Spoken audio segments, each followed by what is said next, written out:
Hey, everybody, welcome back to our second episode for today. Glad to be here. And as you can see, we have Jacob there, and his house is still standing. So we're thankful for that. Yes, me too. Many of you may have heard about the fires in Colorado. They were a long ways away from me, relatively speaking. They were a little close for comfort for Jacob. Yeah, that's one way to put it. when you get a text on your phone to tell you to prepare to evacuate, that's close for comfort. Yeah. I'm glad you got the text. So had you registered for the whatever you call your emergency alert system out there? Yeah, I think there's a couple different systems. There's like the local system, then there's like a national code red thing, and so I presume that the national thing just pulling from all the local things or something. But yeah, but there were delays. Like, to be clear, like sure, like the county or the city had posted something on Twitter. That seemed to be like the fastest resource, because then later the county retweeted it, and like 15 minutes later I got the text. Like, so if that was a real emergency, like, you better be watching Twitter, not the text. Yep. Yeah, so I bring it up just as an example because I would say, like, there's probably many lessons, right? Like, and you certainly have them, but one thing that I think about with these sorts of things all the time is with the prevalence of cell phone technology and the lack of use of landlines associated with addresses. People, like, check your county. Like, almost every county in America has, like, typically if you search your county name and emergency management, you will find a county page. And you can do the same with your city too, although a lot of times it's organized more on a county level. Just depends. But you can search your city or search your county and write emergency management in Google as well.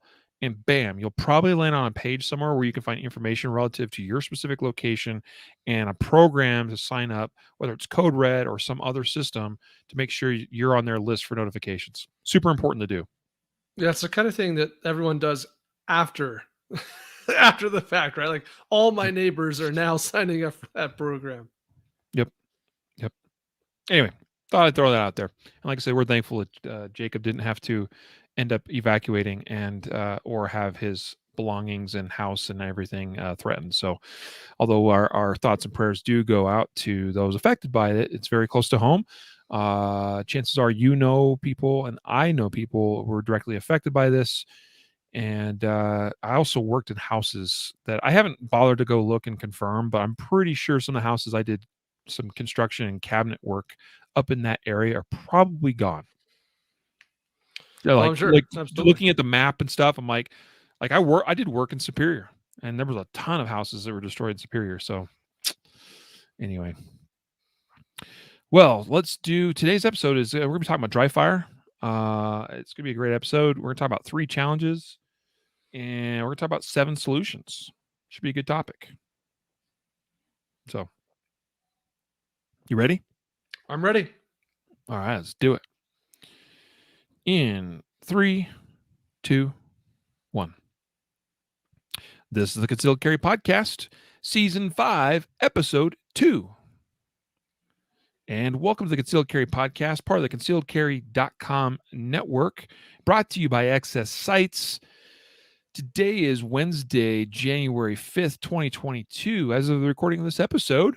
And I am your host, Riley Bowman, joined today by our founder and company president, Jacob Paulsen, the man. Yes. The legend. The legend. I'm a legend and nobody, but I'm here. Well, we are glad to have you with us and happy to do this episode with you today. Today, we're talking about dry fire, 3 challenges and 7 solutions. I think this will be an episode that's relevant to just about anybody. Some of it might be maybe basic stuff for some of you more educated listeners or viewers out there, but I think there's going to be some valuable content regardless of who you are that comes out of today's show. So I look forward to diving deep on this subject with Jacob here. But first, you should know that our episode sponsors today are our title sponsor, Excess Sights. XS Sights are makers of a variety of sight options for your handgun needs. They also make a lot of other products and options for shotguns and other products as well. AR-15s even. I think they've got a front sight you can replace on your AR-15 front sight as well. So lots of cool product options from XS Sights. I appreciate their approach to developing high visibility, high contrast front sight solutions, especially if you run iron sights only on your gun. Super, super important to have a very visible, easy to pick up front sight in your visual, in what's actually called your foveal vision. How about that? That's the area you're actually looking directly towards within about 3 degrees. When you have a high contrast front sight in your sight picture, makes it really easy to aim your gun, whether you use a front sight focused approach or a target focused approach. So check out XS Sights and all their options, made in the USA, made in their actual facility. They're in Texas, in the Fort Worth, Texas area. So American business supporting American workers. I'm pretty sure they hire or have on their staff veterans. I don't know that 100%. I don't know if that's one of their like big talking points, but it wouldn't surprise me. So check out XS Sights. All right. Because they're a great company and great crew, great people. XSSights.com. Jacob, you're smirking, laughing, chuckling, something. Did I say something funny? I think it's funny that you're like, they probably hire veterans. Yeah, I mean, sounds like they probably would. It's like, well, I mean, how common is it in our like industry to like most companies, if you have more than like 10 employees, you probably have veterans working for you. Oh, for sure. Yeah. I mean, we're about 10 employees and we have a couple of veterans. So yeah. Exactly. You see my point? Now I got to go. Like I'm going to go to their website and I'll answer in the episode here later. I got to answer the question. All right. Other episode sponsor is Ready Up Gear's Laser Dot Trainer. That is the training ammunition cartridge that fires a laser beam in lieu of a bullet. If you're going to use particularly some kind of dry fire software, like LSR. I can't, for some reason, Cert kept coming to my mind. Cert. The laser activated shot reporter software from lasrapp.com. You're going to want to use something like the Laser Dot Trainer. I find that is hugely valuable if you are wanting to take your dry fire training to the next level, especially if you care about measuring performance and progress. And if you're doing dry fire, I think you should care about measuring performance and progress. So check out the Laser Dot Trainer from Ready Up Gear. Go to readyupgear.com. Just scroll down on the main product page there. You'll see the Laser Dot Trainer. You have your choice of 380, 9mm, 40, and 45. Correct. Those 4. And pick your option, get to work, do your dry fire, and combine it with software feedback to measure your progress. Now, if all you do is throw it in your chamber and shoot a laser beam on the wall, well, I'll tell you, there's one valuable aspect to that, and that is actually paying attention. It's tricky, though, because you don't want to pay too much attention to it, because your sights and your sight pictures really what's ultimately important. But if you occasionally will pay attention to whether you're seeing a lot of movement or wiggle or a slash or dash in that laser beam, that's a little bit of feedback for you that you are moving the gun a lot when you're pressing the trigger. So that's the number one thing you got to get figured out as a trigger presser. So that's one thing, but the software combination aspect, hugely valuable. Check it out. Go to readyupgear.com and pick up a Laser Dot Trainer today. Common Clay on YouTube's absolutely correct. It's cheaper than going to the range. Ammo isn't cheap. Absolutely. That's one of the reasons why we're talking about dry fire today, because I'll tell you this much. Even when ammunition wasn't what we would call today expensive, dry fire was still very important to do and was still cheaper than ammo. Even if you go back 20 years when you could buy a box of 9mm for like $5 or $6, dry fire was still cheaper than ammo. So we certainly think dry fire practice is important in your development as a shooter. I know it has been huge for me. I I do shoot a lot. I shoot far more than the average gun owner in America, I would say, particularly over the last 5 years. But I think people will be surprised how much skill I grew or developed primarily doing dry fire only for, when I say only, like where my balance was significantly weighed in favor of dry fire and doing not that much live fire. Like I would say, if you go back 8 years ago, yeah, probably 8 years would be about a good, maybe 9 years, somewhere in that ballpark. I maybe went to the live fire range 4 times a year at that point. I don't know. I don't really remember. I don't have a logbook from that time frame, but it would be less than 10 for sure. That probably will surprise some of you. But I was still practicing and still working very hard on getting good with my handgun in my hand. So a lot of that came as a result of dry fire practice. You can do a lot of work with effective dry fire. And here's the crazy thing to me, Jacob, is that I don't think I did dry fire all that effectively 8 years ago compared to what I do now, because I know a lot better. But what I did still was effective enough to grow and develop my skill. Yeah. Yeah, I mean, I think the case for dry fire has been made many times over. Save on ammo and develop some skills. For me, there's just a convenience factor. If we're going to talk about, if I'm going to add something to that conversation, it's just convenient. Going to the range, buying targets, getting a bay, putting it up, putting on the ear pro, the eye, like it's just inconvenient. Now, it doesn't mean I don't do it. I'm not saying it's bad. Just saying it's pretty, dry fire is extremely convenient. I can put the kids to bed and get some 15 minutes of practice in, and it's not a pain in the butt. Yeah. And you just nailed it. Like that is my most common routine, is once the kids have gone to bed, I that is my number one. If you were to do a some kind of statistical graph or chart of times I dry fire, probably 90% of it is within about 20 minutes after kids go to bed. Yeah. You know, maybe my wife is, I don't know, working on a project or putting some things in order. The kids are in bed, and I'm like, well, I'm going to sneak off and do 10 minutes, 20 minutes, 30 minutes of dry fire. And so that'd be like just one little tip. Like always just try to have some kind of routine, because that makes it easier, more predictable, and more likely to happen. Today, we are talking about 3 challenges to dry fire, and 7 solutions that we're going to give you to help deal with some of those challenges. There's probably more challenges. There's probably more solutions, but these are going to be the focus of our topic here today. I'll be straight. We'll go ahead and include an article in the show notes of this episode, which was actually more specifically geared towards Glocks. But when you actually read the article, almost all the solutions, with the exception of like one of them, will work for like any gun, pretty much. Certainly any semi-automatic handgun. Yeah, there's probably a few limitations.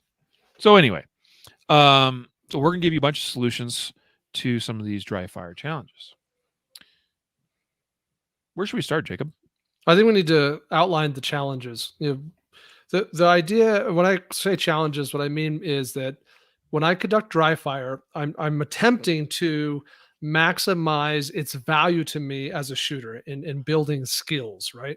So these challenges that we're identifying today, these 3 challenges we're going to discuss, are the things that are decreasing the ROI of my dry fire, that are barriers to me maximizing my return on investment.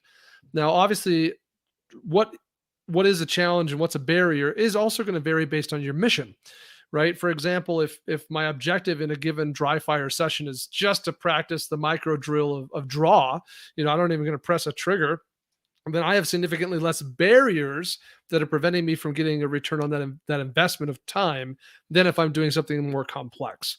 So with that in mind, though, I think we need to outline what are the challenges, what are the barriers that are causing dry fire to be less valuable than live fire potentially, and kind of outline those so that we can discuss how we overcome them with some tools.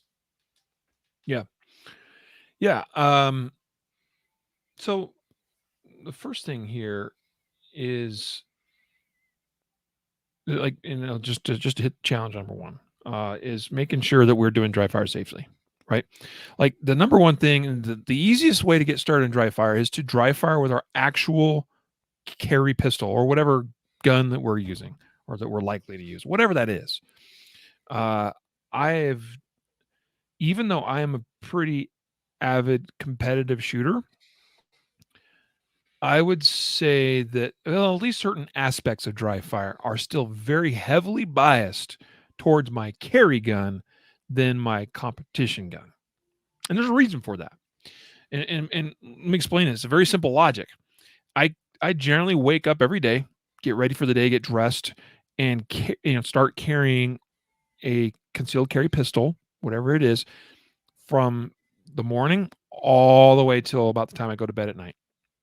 So I'm usually carrying typically somewhere between 12 and 16 hours a day.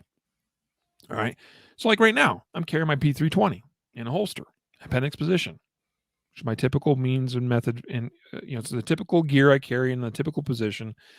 And so for me to do a dry fire practice session, it's really simple and straightforward for me to do that. In a safe manner, I draw out my pistol, I unload it, set aside the ammo, put that somewhere where it's not going to come into the picture, get mistakenly inserted into the gun as I'm dry firing. Although we'll talk about one method or product that also helps ensure you don't have that problem. Let's say if you do actually accidentally pick up a loaded magazine, stick it in your gun. Well, there's one thing you could do to ensures that still wouldn't be a problem, even if it did happen. But I unload the gun, put my ammo away, and boom, I'm off doing dry fire, right, in a safe direction with my carry gun. There's not really much other, I've got my dry fire dojo, if you will, is in my basement, and I have targets that are posted up all the time. They get moved around sometimes, but they're always up. So within about a minute, I'm up and I'm running and I'm doing dry fire. For me to do dry fire that's competition focused requires me to disarm my carry gun, put on my inner belt for my competition belt, because I don't like to have my belt slip around. So I put my inner belt on, then I put my competition belt on, then I get my competition gun out, I make sure it's unloaded. And so it's a process. It's like 5 minutes just to get set up for my competition gear. So I still do way more, like especially draws, which are very, very important to be able to do in a self-defense context.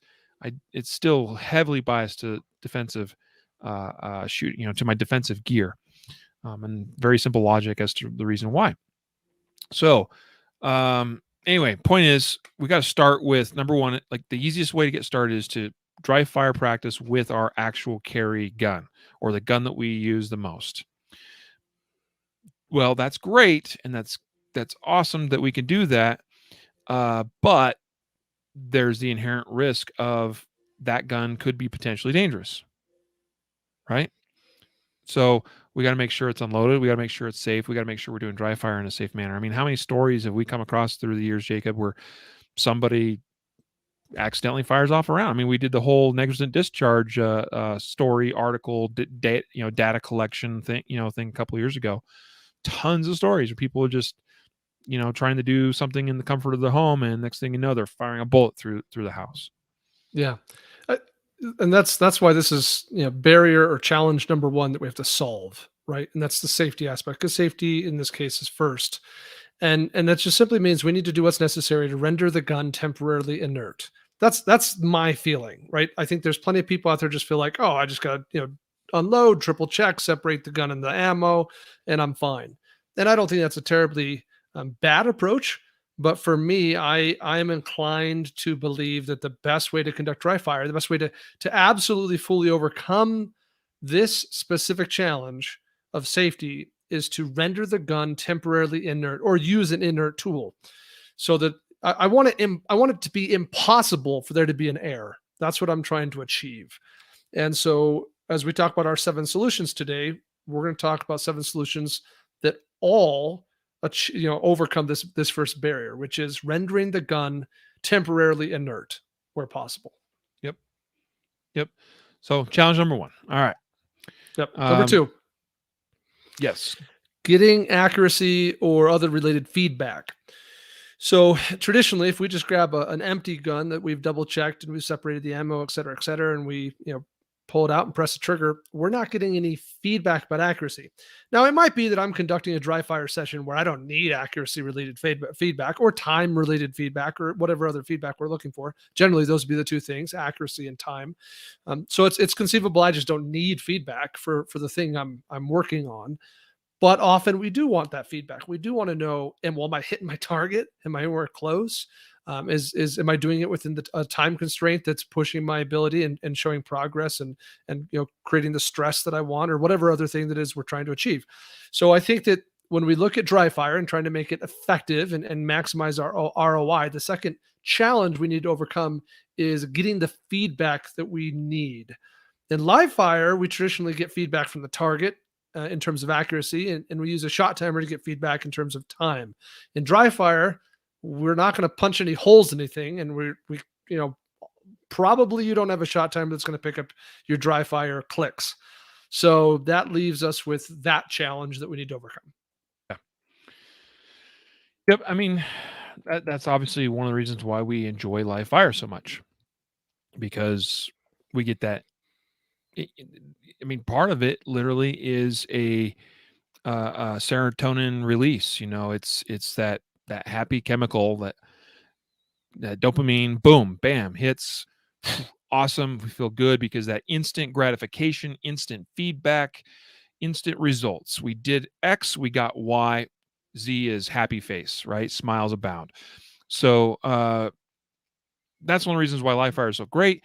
Having that, I'm aiming here, bullet went there, I'm happy about that. That feedback loop is a good thing. Harder to do in dry fire. However, there are solutions for that. And there are some other things you should know about dry fire practice related to getting feedback as you're doing dry fire. So, all right, you did a good job covering challenge number 2. And you made a point in your article that you wrote that you said you don't always need that feedback to achieve your objective. And that's true. And I'll say this much. Even in live fire, I follow we'll call it the Steve Anderson method, although there's others that have popularized the same kind of attitude or method.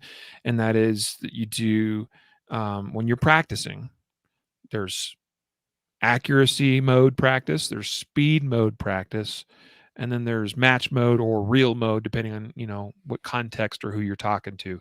The point is that there's times when you want to practice primarily or only accuracy related things. There's times in a place to practice only speed related things. And then there's a time and place to put it all together. Right. So in dry fire, one of the best things you can work on is that speed aspect, especially if it's speed of getting your hand to the gun out of the holster on target, speed of, you can even work on the speed that you press the trigger and working on minimizing sight deviation as you do that. Okay. So you can work on all kinds of speed related things. You can even work on transition speed, all in dry fire. So dry fire is an environment where it is biased towards working on speed versus accuracy. It is possible to work on both. There are certainly things that carry over into the accuracy department, even when you are just working primarily on speed related things. But it's a great place to work on the speed component. There's no penalty too. Like, you can push the envelope as long, as long as everything else, all the other procedures, safety related components that as long as you followed that, that you are practicing in a safe manner and you have a safe gun or dry fire practice tool, then there's no penalty for going fast. Whereas there's certain things we don't necessarily want to do at the range, and at least until we're ready, right? Or there is a potential for a penalty at the range if we push things beyond our capability and then we have an accident. So anyway, something to think about. Yep. All right. Challenge. Oh, go ahead. Challenge number 3, resetting the trigger for multiple shots. Yeah, another thing that's not always going to apply, right? I Yep. might be conducting some sort of exercise or drill where I don't need multiple shots. I also might be conducting my exercise with a gun that's a double action gun. That it resets automatically, though that we could argue about that as well as far as it being realistic. But a lot of us today are using striker fire guns, or perhaps a single action only gun where you only get one trigger per squeeze, and then you got to manually rack that slide in order to reset the trigger to be able to get another shot off. Mhm. So that's another potential challenge or barrier to us maximizing our return on investment in dry fire. Yep. Yep. Agreed. And that is the one of the top things I think that comes to shooters' minds when they start thinking about dry fire practice, and primarily if they're running like a striker fire gun, like that is definitely a like top of mind. Like, like it'd be great if I didn't have to constantly reset my gun, so I could keep practicing. And I totally agree with that. Although there are some solutions for that when we're talking Sure, about those. sure. That's kind of the whole point of this episode. Is here are three common challenges or things that people struggle with maybe a little bit in some cases, and now we're going to provide to you some considerations, some options, some solutions. Well, I have a bonus challenge if I can, real quick. Even Yeah, though I said absolutely. there was going to be three, but a comment here from one of our live viewers mentioned, worried about doing damage to the gun. And so I think that we could fairly have a bonus challenge to overcome, and that is ensuring we don't damage our gun. I think that's a valid concern, certainly, right? We don't want to conduct any dry fire that breaks something. So I think specifically when we talk about doing damage in dry fire, generally we're referring to the idea of damaging a firing pin. The firing pin on a gun is designed to strike some sort of very specific type of surface. In the case of live ammunition, a primer, right? A primer cup. And in dry fire, we don't have that generally. And so there's certainly talk about that doing damage to the firing pin. I've actually changed my mind about this several times, Riley. I remember a time when I kind of followed the crowd in believing that, hey, doing any dry fire without something for that firing pin to strike is for sure going to damage your gun. And then I remember kind of changing my mind and leaning toward, oh no, for sure it's not going to do any damage. Like that's an old myth. Like, get off your horse, people. It's fine. And now I'm actually kind of coming back a bit to understanding that it probably the amount of dry fire that average people conduct is not going to do any damage to the firing pin. But I certainly do know people now who conduct enough dry fire, thousands and thousands and thousands of trigger presses that they have damaged firing pins, that they've been through them. Or other components of a Or gun. other components, sure. Sure. So People often minimizing, think the firing pin, yeah, the firing I pin. mentioned as the most common, right? So that's a fair like bonus challenge that we're trying to overcome, right? By with the 7 solutions we're going to present, we would like to also leverage those to overcome the potential challenge of damaging my gun. I think it's valid. Yeah. Yeah. Yeah. To touch on that just a little bit, just with my own perspective, I tend to, I mean, I agree with a lot of what you said. As far as like, years ago, if you'd asked me about dry fire, ooh, I want to be careful with that because I don't want to, damage my gun, or I must use snap caps because I don't want to damage my gun.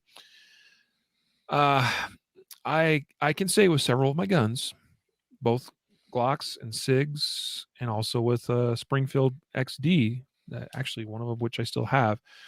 Um, it was actually my first competition gun, was an XDM 5.25. Uh, all three of those guns, or all three of those brand. I mean, actually, in the case of the SIGs and the Glocks, it's spread across multiple models from those companies.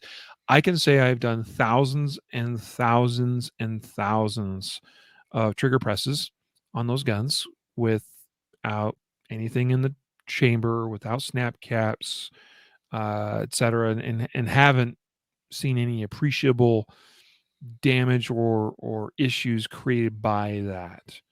Now, that said, I am also, well, not currently certified.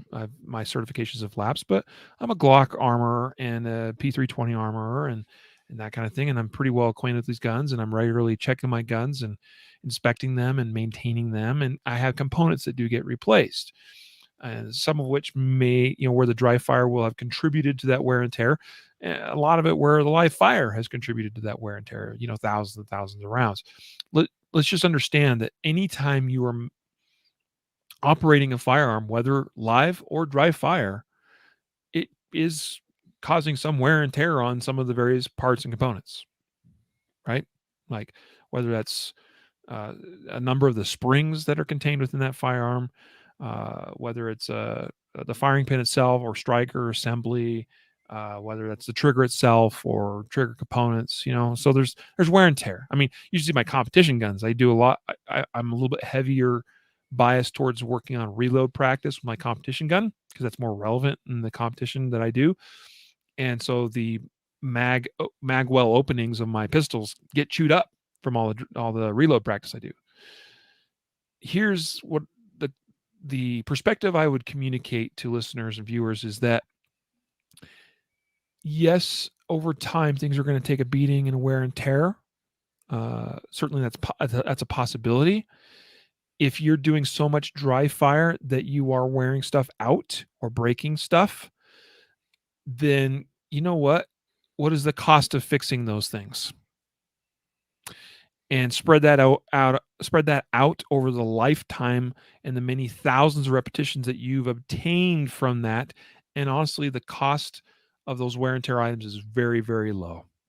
And I would say that the value received for the practice in exchange for the wear and tear and the cost associated was well worth it.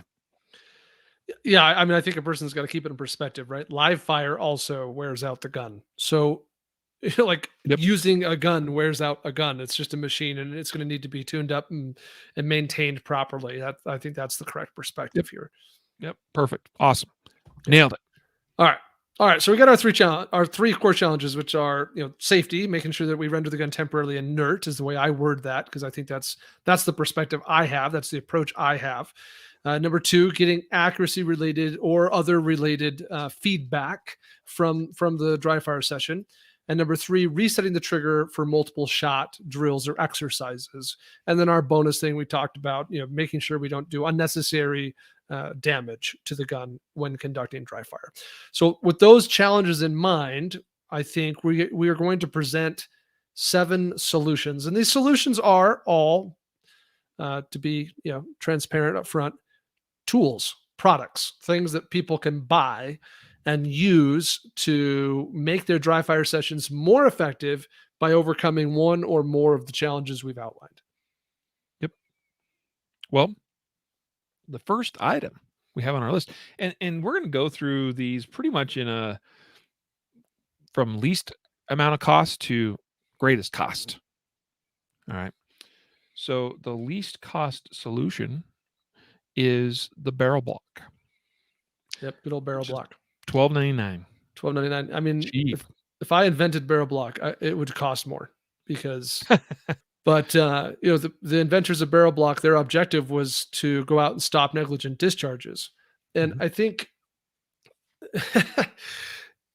we're going to do a separate episode later. So I'm trying not to go off on a tangent about safety because I'm planning a more in-depth conversation about safety during dry fire for a later future episode.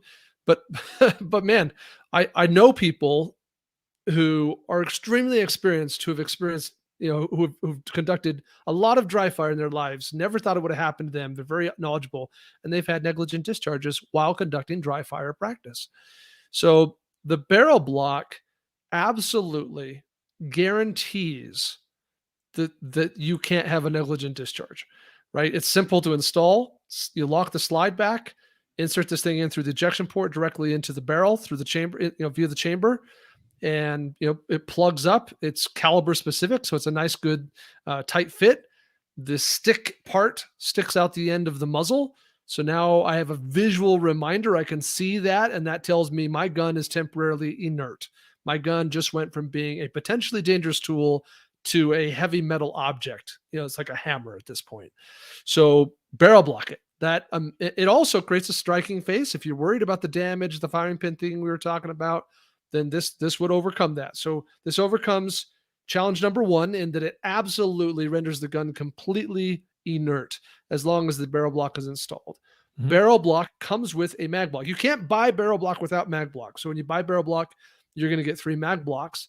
And the mag blocks are also caliber specific. They go in the magazine, they push the follower down, and they prevent slide lock. So now you can conduct some specific dry fire exercises that may involve like reloads or malfunction clearing, and you can work the slide, and that's also going to be more realistic. You're not going to get artificial slide lock because you don't have any ammo in the gun. So I think barrel block overcomes certainly our first challenge, our safety challenge, very effectively. It also adds some other realism ROI kinds of things, though it certainly does not give us multiple trigger presses. It doesn't solve that third challenge we talked about, and it doesn't give us the feedback related thing we were talking about in challenge number 2. So barrel block for $12.99, which is what it's going for in most places, you certainly can solve our first challenge very efficiently. Yeah. And frankly, if you do dry fire, which should be all of you, you should have a barrel block. Yeah. Period. Yeah, I can't even. Yeah, like barrel block is the only thing I can think of that, in my opinion, without exception, should be sold with the gun. Like if I had my way, I would go remove the stupid lock that comes with guns in this country. That stupid, yeah, Riley's holding it up. It's like this dumb cable lock thing with the, like I don't know. I just, anyway, I would replace that with a barrel block immediately. Barrel block is, in my opinion, the only thing that I can absolutely, without hesitation, just say should be sold with every gun in America. You know why this is sitting on my desk? The cable lock thing? Because I was actually picking it earlier today. just to demonstrate how to practice with. Just to demonstrate how like stupid of a lock these are. Like it takes like nothing. To pick that lock. Basically, I could put tension on it and then just take a standard pick and just rake it through there and boom, pop it open. That's complete waste of space and money. But that aside, the point is a gun should come with a barrel block. Should come with a barrel block. I am 100% with you there. Yeah. Yeah. And boy, that'd be good for business to, have a deal. That would be fantastic. If we can go get we should lobby Congress to require barrel blocks sold with every firearm. Idea. Yeah. No kidding. Okay.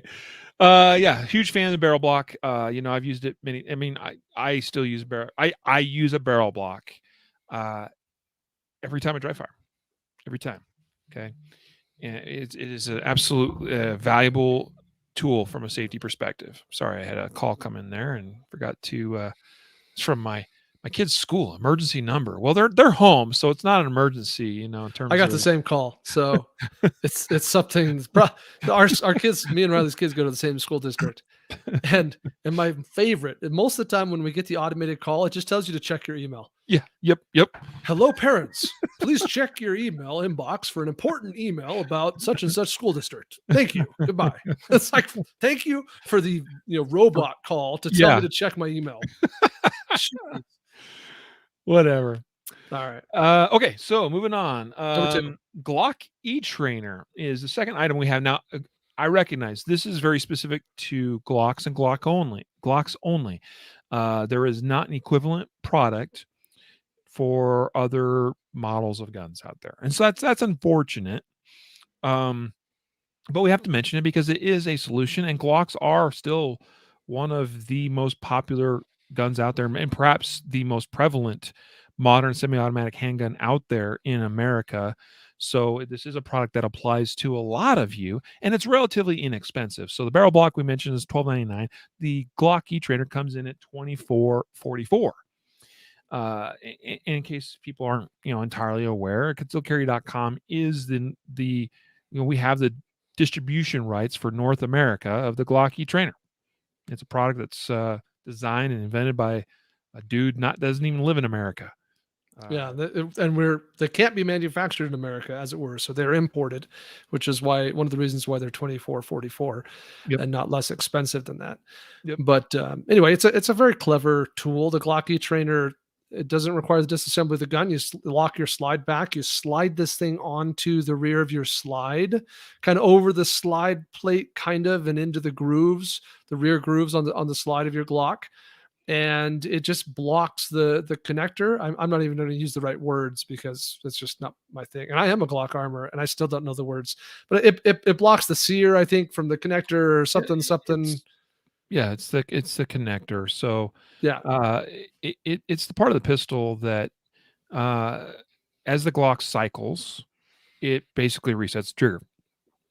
People, if you're familiar looking at the underneath side of a Glock, there's this little bump out shape piece on the underneath side towards the rear near the sear, and that piece interfaces with the connector. And as the slide cycles, that piece of metal gets pushed out and then back in, and that resets the trigger. So the Glock E Trainer interrupts that component.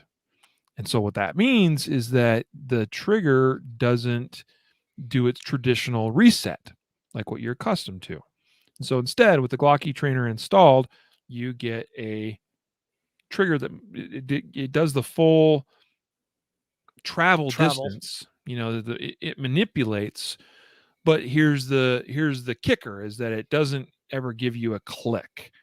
Because that connector is interrupted, it can't actually reset the trigger. So what you're actually feeling as you press the trigger with a Glock E Trainer installed is the spring pressure from the striker, because the striker is always, it remains in contact with the sear, which is attached directly to the trigger in the case of a Glock. So you're just feeling that spring pressure. So you're basically getting the full 5.56 pounds of pressure on the trigger that you normally get. You're just not getting the wall and the click and that kind of thing. So you're basically trading off. You're trading off one thing to get another thing. You're not getting the click, the actual tactile function of the trigger, in exchange for a trigger that you can manipulate repeatedly in dry fire. So and I would say there's a place in time where you want to get a click, and there's a place in a time when you want to do manipulations. Yeah. Thank you for giving some technical explanation, because I thought it was relevant. But yeah, I mean, the short answer here for me is that the Glock E Trainer it certainly achieves number one. By the way, it overcomes challenge number one, because with the Glock E Trainer installed, the gun is temporarily inert. It can't fire. I still am inclined to stick a barrel block in it myself, because I like the visual indicator of the barrel block sticking out the muzzle. But the Glock E Trainer will prevent the gun from discharging. The firing pin doesn't come forward. It just, anyway. Mm-hmm. So it overcomes challenge number one. Challenge number two, we talked about getting feedback, visual, time, or other types of feedback. And the Glock E Trainer does nothing to overcome challenge number two. It just doesn't have any impact on that. But then challenge number three, getting multiple trigger presses. Well, depending on what you need out of those multiple trigger presses, the Glock E Trainer certainly does solve that problem. If I just need to, manipulate that trigger and keep my sights, steady, or any number of other things I might be practicing, then that can be very efficient. I do hear a lot of people will poo-poo on the Glock E Trainer because I think people overemphasize, for the most part, the importance of feeling the take up, the break, and the reset. But there's a place for that, like you said. But there's certainly plenty of situations where a person just can be fine. Just put the Glock E Trainer in, and you're going to get the value of what you need to get out of it. Yeah. Yep. Absolutely. Again, product that doesn't apply to you non-Glock users. But towards the end of the episode, as a bonus solution, I'm going to provide some other ideas or solutions that will apply to everybody. All right. Let's move on to option 3, or solution number 3. This is the laser dot ammo cartridge from Ready Up Gear. We mentioned specifically, and is a sponsor of this episode. I know, shameless plug. Ready Up Gear is associated with concealedcarry.com. But the laser dot trainer is an ammunition training cartridge for dry fire. This is, your common, what's another common name for these things? But laser ammo. Yeah, laser ammo, made them for a long time. So you put this cartridge in your chamber, has a little button on the rear that's struck by the striker or the firing pin, and little tiny batteries inside that thing that when that button is struck, boom, illuminates a laser, which goes right down the bore and impacts a target, a wall, whatever. So, I've used a variety of similar products through the years. Very happy, by the way, with our Ready Up Gear laser dot trainers. Also, because a little known thing for you people is that we also sell the what do you call it? It's a maintenance kit or The maintenance kit. Yeah, it's like $1.50. You pay more for shipping than you do for the actual product, yeah, but it's replacement batteries and O-rings. yeah. Because over time, especially if you use these religiously and regularly, you're going to wear out the O-rings that go around the perimeter of the laser dot cartridge, and the batteries obviously are going to wear down. So, in the past, I've had frustrations with buying other similar products and be like, well, now where do I get the batteries? And you go to their website and they have them, but they're sold out, out of stock or whatever. And you're like, Or they're overpriced. I've seen them at ridiculous yeah, prices. $6, $8, $10 for a similar maintenance kit. Anyway, just wanted to mention that in case people want to know. You can pick up a couple of those maintenance kits and have this thing last years for many, many thousands of repetitions of dry fire. Anyway, so I still am of the belief that the most valuable way to use a laser dot trainer is in conjunction with some sort of dry fire software. And there's a variety of them out there. I'm biased towards one of them. You guys probably know that, the Laser app, or LASR, particularly the newest version, the Laser X version, because I can use it with my iPhone, my iPad, and my computer, and my kids, Amazon Fire tablets. As long as I have a internet connected browser, I just log into the Laser X software. Boom, I'm up and running, and I'm doing dry fire with measurable data. So I'm going to argue, Jacob, that the laser dot ammo cartridge is the first product on our list where you can get accuracy related feedback. Now, some of the more obvious solution there people would look at is, well, I'm projecting a laser on the wall or on my target, and so I'm getting that feedback. And I would say, yes, that's true. But I'd say that the feedback I get from it's the first product I can combine with dry fire software, and that software I think is even more immensely valuable than just your standard practice where you're looking at a laser dot on the wall. Well, you'll also get time-related feedback if you pair it with Yes. some of those programs. And you mentioned LASR. We are pretty biased toward LASR for a number of reasons, mostly because we think it's the best. But the laser dot's compatible with tons of systems. LASR, Mantis Laser Academy, the G-Sight app, the iDryFire system. Talk about a piece of junk. The iTarget system, the laser light targets, the StrikeMan app, and the Laser Hit app. I mean, just to name however many that was. So so all of them. Those are good programs that are going to give you that kind of feedback. And you could certainly not use a program. I just think that you then are arguably getting distracted with the red thing on the wall. But at very least, you're minimizing the amount of feedback you could be getting by not pairing it with one of these other tools. Yep. Yeah. So to summarize, the laser dot, our third solution, it overcomes the safety concern. The laser dot in the gun does render it temporarily inert. With the laser dot installed, the gun cannot chamber a cartridge into the chamber. It cannot fire, therefore, a cartridge. And so while you have no visual indication until you press the trigger and see a little red dot, so I don't like it as much as the barrel block in the way it resolves challenge number one, it still does resolve challenge number one. It renders the gun temporarily inert. Our challenge number two was feedback. And okay, now, yes, this is giving us the opportunity for feedback. Challenge number three, repeated presses of the trigger. No, the laser dot does not overcome that challenge. Mm-hmm. That's and so the laser dot, okay, because we've been given prices out here. The laser dot, you should know, sells for $59.95.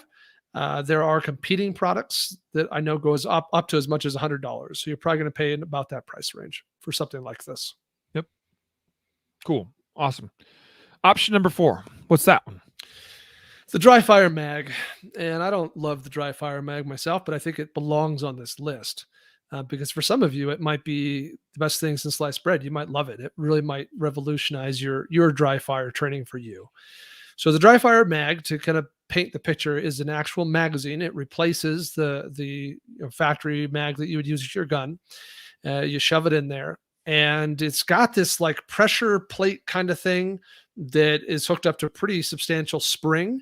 And as you press your trigger, you're pushing that pressure plate, which is at the top of this dry fire mag, to the rear, and it does give you a click, and then it does return the trigger forward.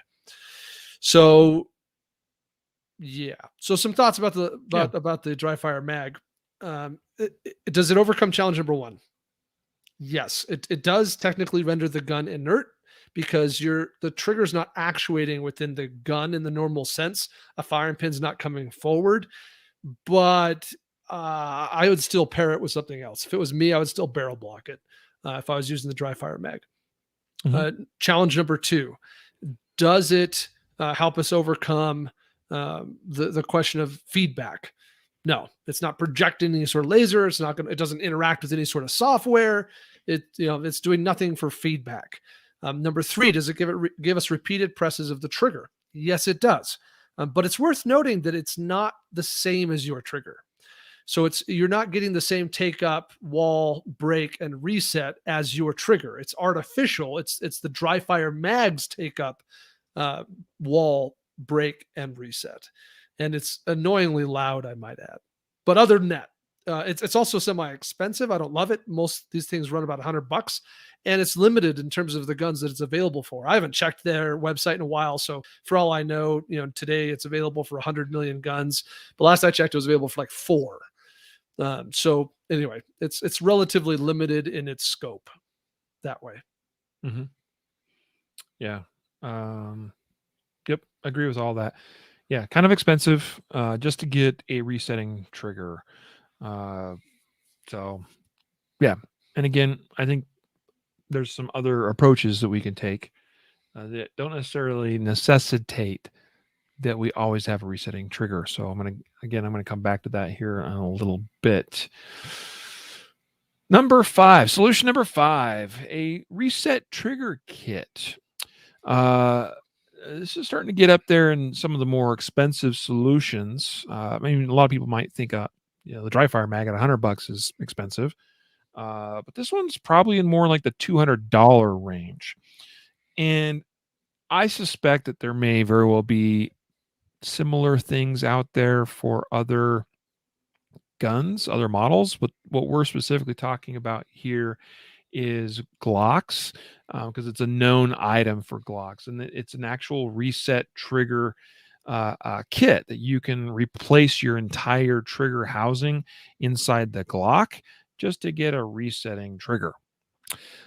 This is the same trigger essentially that they use in some of the Glock has some specialty models for like learning or training environments, armor type of environments, like classes where you want to show how a pistol functions or works.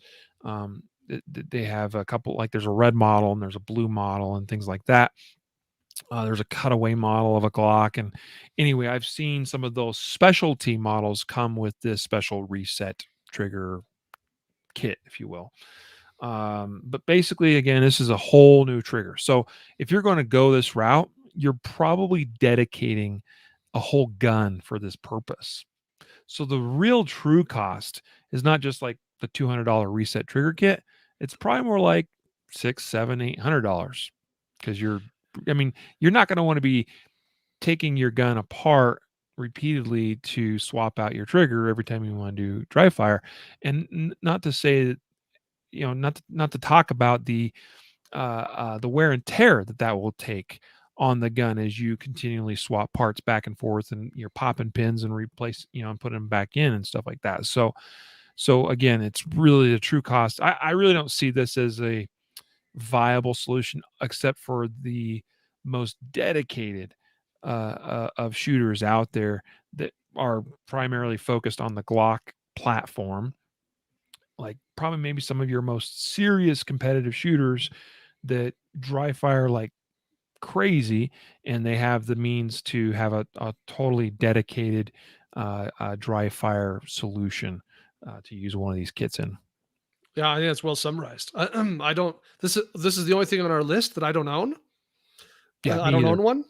I've never used one. It doesn't appeal to me, but yeah, it belongs on this list because it is a potential viable option that you could use. And again, you're buying the ability to have a trigger reset between presses on a striker fired gun. So, yep, your mileage may vary as far as how valuable that is to you. Going to solution 6.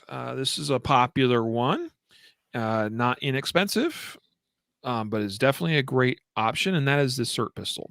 So I have here my 320 model here. The most popular model, I mean, and the one that's been in the longest existence, is the Glock shaped model, or the Model 110 as it's properly known. And so, I mean, why don't you speak to this one a little bit, Jacob? Yep. So there are currently, as of this recording, I think 5 Glock models. I'll go through them, or excuse me, Cert models. I'll go through them here in a Mhm. moment. But the idea is that it's a dedicated training laser activated gun. So this is not your gun. This is not your trigger. This is not your sights. This is not your grip, though it might be very similar. CERT stands for shot indicating resetting trigger. So this is a dedicated gun that does have a resetting trigger. So you have multiple trigger presses. So let's just quickly like compare it against our challenges, right? Challenge number 1: render the gun temporarily inert. Well, this is a dedicated training gun. There's no way it can fire projectiles, so that problem is solved. Number 2, we want to get feedback. Yep, this thing projects a red laser or a green laser, depending on the model you have. So, yep, it does that for sure. Number 3, we want a resetting trigger. Yeah, it's right in the name, shot indicating resetting trigger. So the triggers are going to reset for me in a way that's probably very similar to a stock trigger on a gun. But again, it may not be exactly the same as your gun. Certs were originally the 110 and geez, I'm going to lose all the model numbers. But the Cert 110, which comes in a varying different designs, is basically your Glock 17. So you can get it with the metal slide or the plastic slide or the red laser, the green laser, the red take up laser, and the green shot indicating laser or whatever. But basically, it's the Glock 17. So that's the original Cert. You have the Cert 107, which is the M&P. Just think full size M&P. That's what that looks like. You have the Cert Pocket Pistol, or PP, which is very Glock 43 M&P Shield ish. It's not actually. It's the only Cert that's not really supposed to mimic exactly another gun. It's just meant to be very similar to a lot of these kind of micro compact guns. You have the Cert P320 compact and a Cert P320 full size. That kind of rounds up the Cert handgun product offering. And again, various different options for different colored lasers and weights and things like that. But you're probably in the ballpark in cost between $210 and probably $400+ depending on the model. Mhm. Yeah. And as has been touched on, and I'll just highlight one more time for clarity's sake, we have a dedicated pistol that's safe to use. You get accuracy related feedback, and you get a resetting trigger. So it's hitting on all three of those for around a $200-ish price point, maybe a little bit more than that. We sell it on our site for one of the most competitive prices available out there. And I mean, so it's hitting on all three of those. So for a dedicated solution, it's very cost effective, because the last one we talked about, the Glock specific resetting trigger kit, that it costs $200 ish to get just to buy the kit. And then you got to dedicate a whole pistol for that purpose, but you're not getting you are obviously getting a benefit on the safety aspect. So challenge number 1, you're getting a resetting trigger for multiple shots. So that's cool, but you're not getting the laser that's coming out of the gun. So, and again, having the laser is not the most important thing in my world for all the dry fire practice I do, but the Cert pistol is my go-to choice for multiple shot drills, if you will, in a dry fire software like laser app. And Yeah. in that way, it has immense value to me. And I was so excited when they came out with the 320 model because that's my carry gun. And I continued doing dry fire work with the Glock model for years, even after I was already carrying a 320. And the fact is, I had come over from carrying Glocks and shooting Glocks and being very familiar with Glocks. And honestly, it wasn't a big deal for me to switch back and forth between the Glock shaped Cert for dry fire use occasionally there and go over to my 320. It really didn't matter to me that much, but it was super cool to have. I mean, yeah, I know that some of you are going to have, an H&K or a CZ or something, and okay, so they don't make a Cert model for you, but maybe choose the model that's closest to what you carry. I think with the, like, say, the VP9s and the P30s from HK, you're probably going to find that either the 320 or the M&P model is going to be a little bit closer in feel, particularly the grip and grip angle, as opposed to, say, the Cert 110, the Glock shaped one. So if there's options where you can kind of choose something it gets you close to what you typically use or carry or shoot.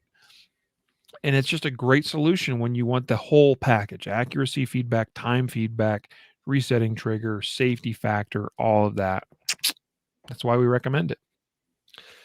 On our website, we have a article called the Ultimate Cert Training Pistol Buyer's Guide. And Mhm. there's some extensive pictures. There's even dimensions, outlines you can print if you really cared to try and find out which cert pistol is closest to yours if you don't have one that perfectly corresponds to one of the existing certs. So that's something you can check out. For example, I really like my FN 509 midsize, and there's no cert FN 509, but it's pretty dang comparable to the P320 compact cert in Mhm. terms of the way it feels and its dimensions. So, Yeah. yeah, the potential downside probably is that it may not be available in your gun. It's a little bit on the more expensive side relatively, but if you're committed to dry fire routines, it's probably a very justifiable expense. And you might, if you are buying one despite not having a corresponding to your gun, you might have to also purchase a holster to put that cert gun into. True. True. Yeah, that's absolutely true. One great thing, again, with the 320 model is it goes in my 320 holsters. Awesome. Yeah, exactly. Super cool. Yeah. Our seventh solution in terms of these products that we've been talking about, and it comes in at the most expensive, notwithstanding the dedicated trigger reset kit like I talked about, but at a little more than $300 is the Cool Fire Trainer. The Cool Fire Trainer is pretty dang awesome because this actually just popped into my head, Jacob, that we talked about 3 challenges, plus you listed a 4th bonus challenge with respect to dry fire practice. Honestly, there's really a 5th bonus dry fire challenge, and that is you don't get recoil Sure, in dry sure. fire. Yeah, And the we kind of only accept that to the degree that we don't even think of it as a challenge, but it's a valid truth, right? Yeah, Yeah, yeah, it is definitely a legit limitation of dry fire practice. Prior to the existence of a Cool Fire Trainer, the only true dry fire solution that I'm aware of was, well, there were some very expensive law enforcement military intended products that did exist, but really for regular old Joes and Janes out there, it was a airsoft gun, that gas blowback airsoft gun, that and there's some really great options out there for that are very realistic, that are true to form and shape and design of actual guns, that have even triggers that are very, very similar feeling to their real life counterparts. But the recoil from those was not even close to realistic. not to Because mention you actually have to fire a projectile. well, you can run an airsoft gun without. You can Uh, do that, but the way they are stock out of the game, you're gonna get slide lock. sure, sure. So I had a method. I've run my airsoft gas blowback airsoft guns many times without shooting project. Actually, probably more times without projectiles than with, and I simply had to I found a way of just locking down the magazine spring so it wouldn't Mhm. actually lock the slide back. Yeah, sure. That would be Not what too you'd have to bad of a do. solution, not very hard to do, not irreversible either. But anyway, the point is, like, the Cool Fire Trainer came along. Now all of a sudden, how does this work? Well, you take apart your gun. So first, obviously, make sure the gun's safe. Take it apart like you normally would, like you're doing a field stripping and cleaning. You pull the recoil spring assembly out. You pull the barrel out, and you drop in the Cool Fire Trainer barrel and the Cool Fire recoil spring assembly, and then you reassemble your gun, and then you charge it with CO2 gas. There's a variety of options for that. There's everything from little tiny tanks you can just buy on Amazon to SodaStream uh, CO2 tanks and adapters to larger kind of commercial size solutions. You charge the barrel.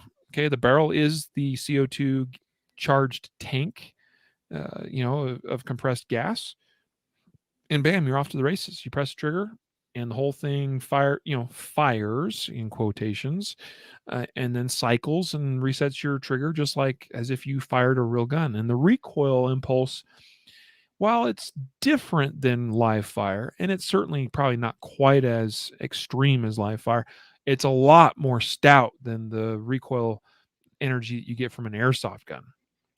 So it's the closest thing I have seen and still have come across in dry fire to having a realistic operation and realistic feeling dry fire solution. To compared to live fire. Super super cool system.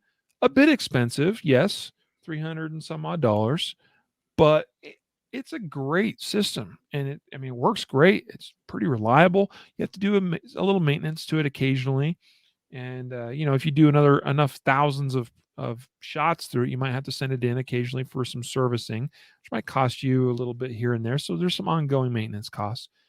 But if you're really serious and really dedicated and want the most realistic operating, feeling, use your real pistol, all that solution, Cool Fire Trainer's it. Yeah. I actually like that the recoil is not as realistic. I know it's going to sound crazy, but if I'm doing dry fire and I care about recoil, it's all about me reacquiring sights, right, as the gun is cycling. And it being a slightly less aggressive than actual real life live fire recoil is helpful. It's like being in a practice environment, right, where someone's giving me a handicap, so it's a little bit easier for me.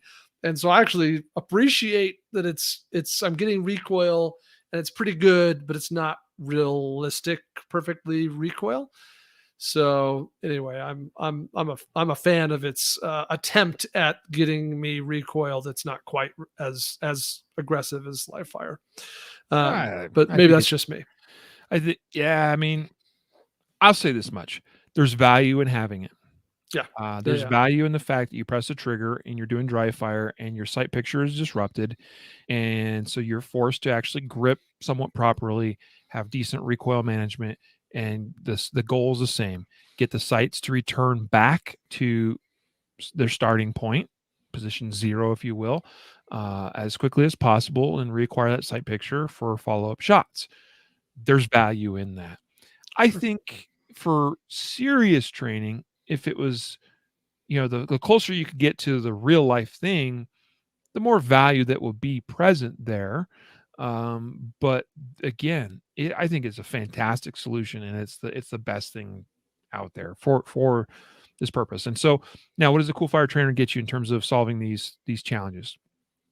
You get a safe, the safety is built into the system. You're completely removing critical components to the gun, to the operation of the gun, to where it's not going to be able to fire live ammo. All right, so cool. Number one, checked.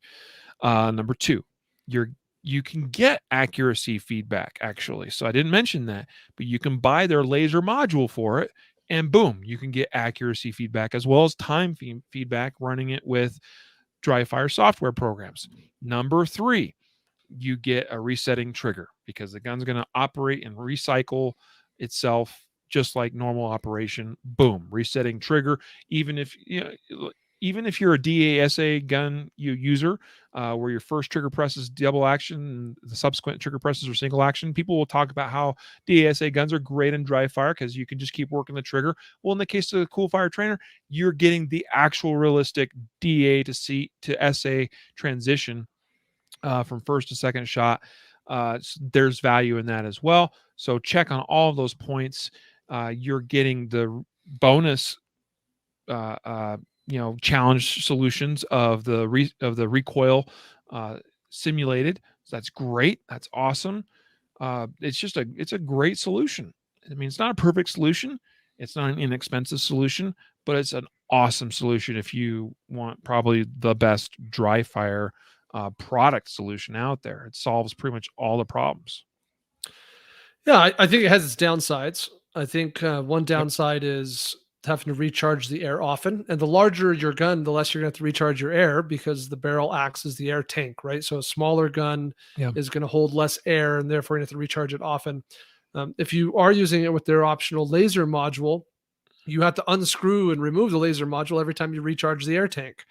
So that could be a bit of a pain in the butt, right? Like I'm running on a Glock 19, I'm going to get about 15 shots. Unscrew laser module, set down, recharge tank, set down tank, screw laser module back on. I got 15 more, and then I have to repeat that all again.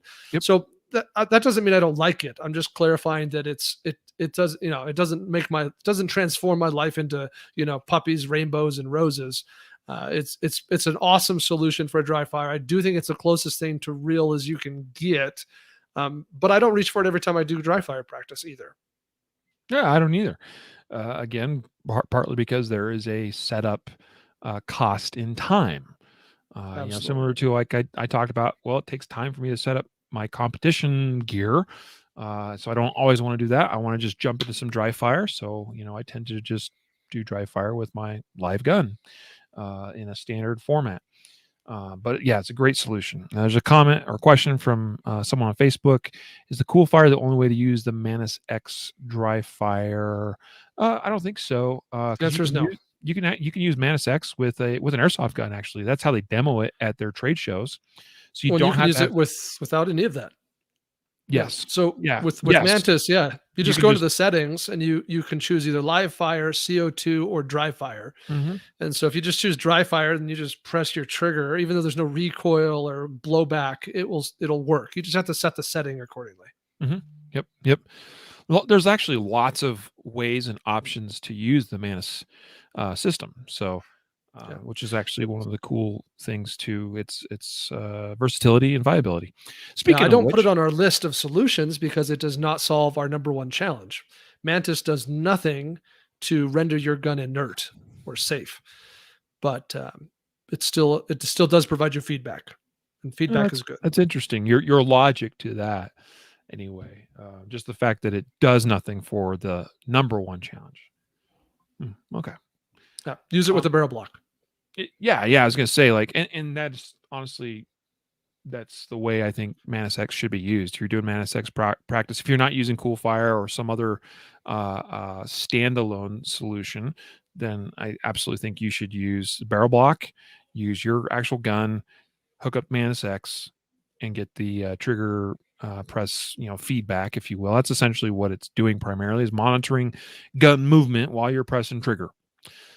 So that's where I want to come in now at the tail end of this episode. I know we're actually over time a touch, but I just want to give a couple of things. And I've talked about it before in the podcast, but some of these solutions people are going to look at and be like, oh, those are expensive solutions for me.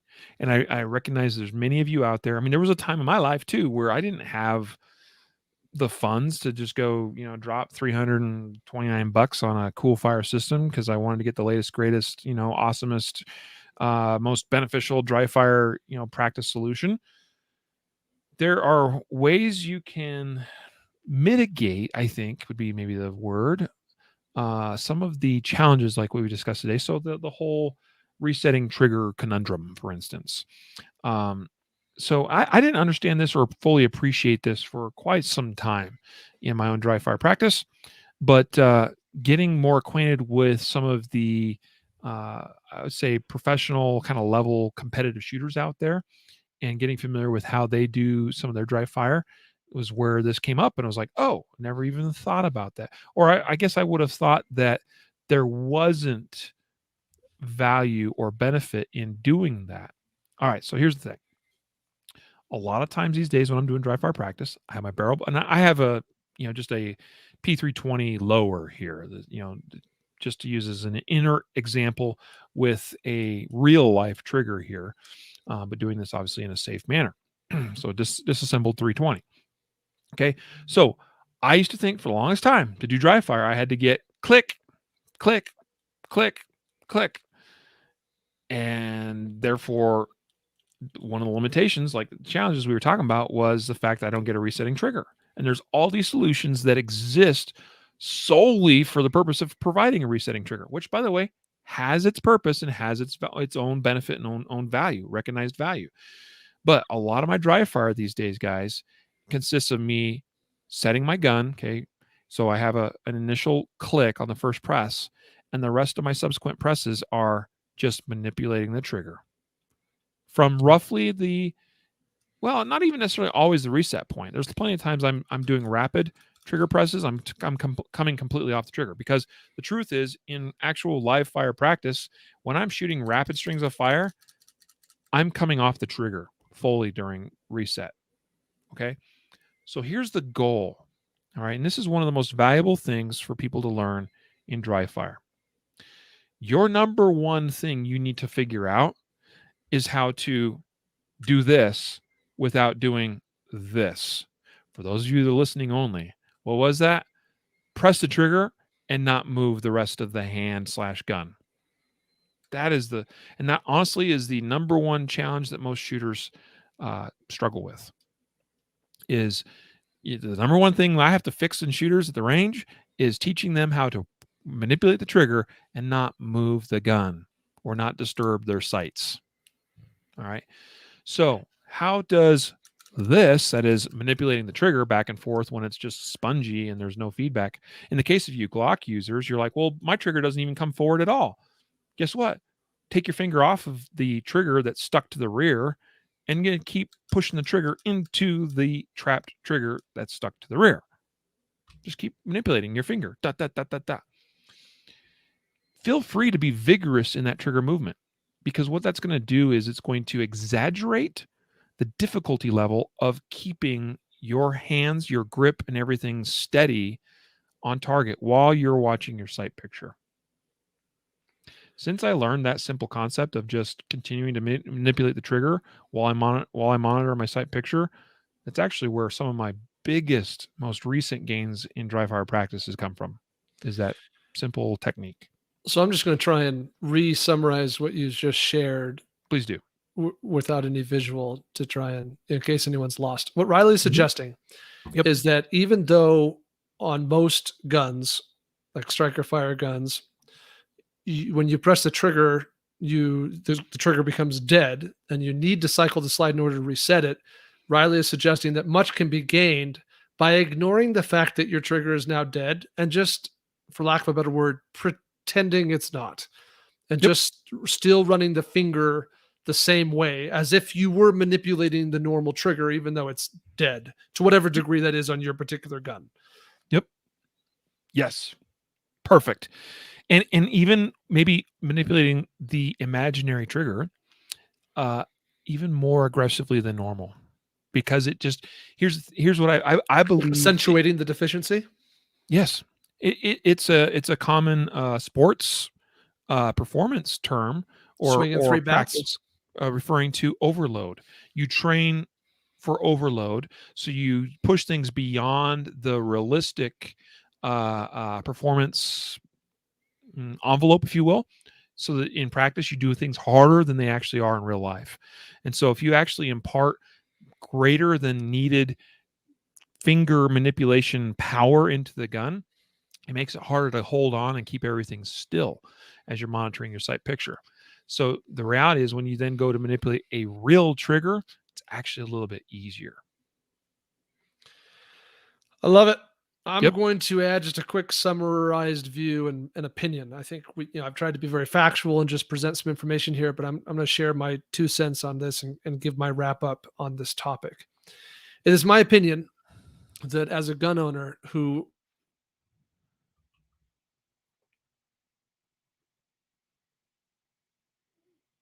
Well, did we lose Jacob?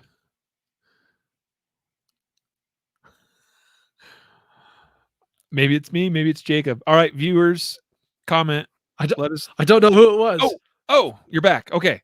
All right. I don't know if that was me or you, but Well, this point, I'll fix that in post production here. But let's go back to you were saying yes, it's in my opinion, and then you froze. it is, in my opinion, that every gun owner who desires to conduct any amount of dry fire needs to own a barrel block. I think a large percentage of your dry fire can be conducted safely and effectively with nothing more than a $12.99 barrel block that comes with mag blocks. So it is my opinion that that's just a required element if you intend to conduct any dry fire. The second item that I would like, if a person was just like budget conscious and doesn't want to go buy all the 7 solutions we presented today, the second thing I would strongly encourage is the laser dot trainer. I think between those 2 items, the barrel block and the laser dot, I could conduct a large percentage of the dry fire I conduct and get a pretty good ROI. And then on occasion, admittedly, I do get great value out of reaching for my Cert Pistol or my Cool Fire trainer, or both. So anyway, those are my 2 cents. Barrel $12.99. Just go get it and use it anytime it can be used. And laser dot trainer is, in my opinion, the next low hanging fruit. And then from there, you can look at some of these more expensive products, such as the Cert and the Cool Fire trainer, as your budget allows. Yeah. And I would just add, like, don't overlook things like the Glock E Trainer if you're a Glock user. So I realized a moment ago I kind of gave this solution, if you will, that maybe makes some of you go like, well, there's several of these products I suddenly don't need because of the suggestion Riley made. I believe that there's still a time and a place for virtually all these products we talked about today, and I still use many of these on a regular basis, the same ones that Jacob mentioned, actually. So I think there's a time and place for everything. And it depends on what you want to get out of your dry fire practice. And so apply the appropriate tool for the thing that you are looking to achieve or accomplish and get to work. So that'd be my summary. I hope folks, I hope this has been a helpful episode for you today in evaluating your own dry fire practices and putting together the solution that works best for you and your needs with where you are at in your own skill level at this time. Recognize that even some of the best shooters in the world still find value in and make time for dry fire practice, some of them in a big way. I think no matter your skill level, there's great value to be had in dry fire. So I hope this episode has been helpful for you in finding applicable solutions today.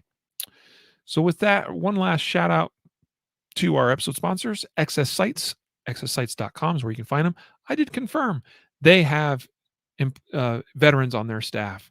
So supporting a company like XS Sights, you are supporting an American business making American products made by American veterans, and you're getting quality product. All right, made in Texas.